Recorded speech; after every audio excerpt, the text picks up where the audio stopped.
आप सभी क्रांतिकारी साथियों को जय हिंद जय भारत। साथियों, बहुत सारे लोगों के साथ दिक्कत ये आ रही है कि रिकवरी एजेंट पैसे तो ले लिए लेकिन उस पैसे को जमा नहीं किए। तो एक चीज तो ये समझ लीजिए कि आपका ये अधिकार है कि आप जहां पर भी पैसा इन्वेस्ट कर रहे हैं, जहां पर भी आप पैसा लगा रहे हैं, तो उसका रिसिप्ट आपको मिलना चाहिए। तो पहली चीज तो ये समझिए कि यदि आपको रिसिप्ट नहीं मिला तो समझिए कि वो दे या फिर ना दे, ये आपको भी नहीं पता चलेगा। यदि आपको रिसिप्ट मिला है, बहुत सारे लोगों के साथ ये भी ये कंडीशन रहती है कि उन लोग मैसेज भेजते हैं आपको। आपने यदि किसी 5,000 रुपए, 10,000 रुपए, जितना भी किस्त है वो किस्त को जमा किया तो उसका फिजिकल आपको रिसिप्ट नहीं देंगे, मैसेज देंगे आपको।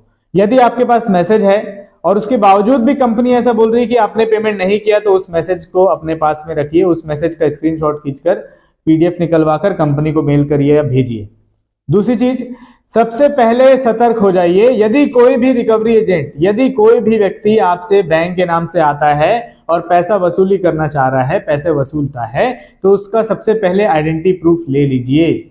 आपको ये कम से कम जानकारी तो हो कि आप किसके माध्यम से पैसा दे रहे हैं। मान लीजिए कि वो ब्रांच मैनेजर ही यदि आकर बोल रहा है तो भी उसका आइडेंटिटी प्रूफ लीजिए। यदि वो ब्रांच मैनेजर छोड़ दिया, फिर आप क्या करेंगे? फिर आपको इधर उधर भटकना पड़ जाएगा। तो इसलिए साथियों, ऐसा अपना भटकने से बचिए और प्रयास करिए कि कम से कम जो आपका अधिकार है, उस अधिकार क्षेत्र में जो आपका जो अधिकार है, वो अधिकारों का इस्तेमाल करके अपने अधिकारों की रक्षा खुद करें।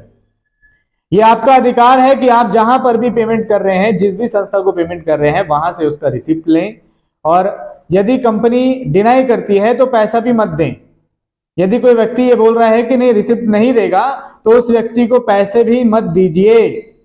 यदि इस कंडीशन, आपने यदि 2 रुपए भी दे रहे हैं, 1,000 रुपए भी दे रहे हैं, 1,500, 10,000, जितना भी रुपए दे रहे हैं, आप यदि आपको फिजिकल रिसिप्ट मिल रहा है तो उस फिजिकल रिसिप्ट को भी रखिए और साथ में उस व्यक्ति का आइडेंटिटी प्रूफ भी ले लीजिए, ताकि इन फ्यूचर जब कंपनी ये बोलने लगे कि आपने लोन का ईएमआई नहीं दिया, तो उस कंडीशन में आपके पास एक प्रूफ रहे, एक डॉक्यूमेंट रहे कि हाँ, आपने कर्जा दिया था, आपने ईएमआई दिया था, इस महीने की ईएमआई आपने दी थी और इस व्यक्ति के द्वारा दिया गया था। उस व्यक्ति का जो आई कार्ड रहेगा उसमें एम्प्लॉयर आईडी रहेगी, उसका नंबर रहेगा। तो कम से कम आपके पास एक डॉक्यूमेंट रहेगा, एक प्रूफ रहेगा। मैं चाहता हूं कि आप सभी, जितने भी मेरे साथी हैं, जो भी इस वीडियो को देख रहे हैं, उन सभी के साथ कम से कम ये दिक्कत ना हो। और आने वाले समय में और भी जो लोग लोन ले रहे हैं या जो लोग लोन के साथ जिसकी भी समस्या आ रही है, कम से कम इस तरीके की समस्या ना हो। बहुत सारे साथियों ने इस तरीके की समस्या के लिए फोन किया, इसलिए इस वीडियो का भी बनाना उचित था कि साथियों, यदि आपके साथ भी दिक्कत आ रही है, इस तरीके से कोई यदि पैसा लेकर चला जा रहा है, तो सबसे पहले रिसिप्ट रखिए और उसका आइडेंटिटी प्रूफ अपने पास रखिए।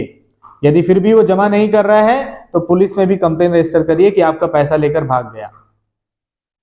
साथियों, प्रयास करिए, हम प्रयास कर रहे हैं पूरे भारत देश के लोगों के लिए, पूरे भारत देश के आम नागरिकों के लिए, कि जो लोग कर्जे में फंसे हुए हैं, जिस भी प्रकार का कर्जा हो, चाहे होम लोन हो, पर्सनल लोन हो, कंज्यूमर ड्यूरेबल लोन हो या किसी भी तरह का कर्जा हो, सारे कर्जे को केंद्र सरकार माफ करे। क्योंकि लॉकडाउन की जो स्थिति थी, जो जीएसटी की स्थिति थी और जो डीमोनेटाइजेशन हुआ, वो सारी कंडीशन किसी एक व्यक्ति के द्वारा लगाई गई नहीं थी, लेकिन उसका जो इम्पैक्ट है वो आज भी हम देख पाते हैं। लॉकडाउन के बाद से बहुत सारे लोगों की आर्थिक स्थिति खराब हो चुकी है और इसलिए ये अभियान चलाया जा रहा है। पूरे भारत देश के लोगों को इस अभियान से जोड़ा जा रहा है। आप भी जुड़िए। जय हिंद, जय भारत।